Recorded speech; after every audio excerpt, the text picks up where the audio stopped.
Hello everyone, welcome back to the channel. In this video, I'm going to walk you through a beginner guide on how to use Craft AI. So to get started, Craft AI is a beautifully designed note-taking and document app that works on macOS, iOS, Windows, and web, offering fast offline first access and instant synchronization. Start by creating a space like a project or topic, then add document which contain blocks, small chunks of content like text, image, table, all of that. Then you can also organize these into folder, style them with markdown or rich formatting. Next, document link sections and export your work in format like PDF, Markdown, or Words.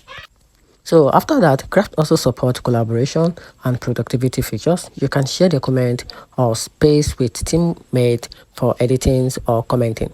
Work together in real time and integrate basic task tracking and calendar views in version 3. Alongside shortcut for quick capture, plus there's an on-device AI assistant you can trigger with a slash command or shortcut like CMD plus enter to summarize the content, brainstorm, refine text, or translate, helping you write and edit more effective on a go. So that's it. So let me know in the comment section what you think about this platform. Thanks.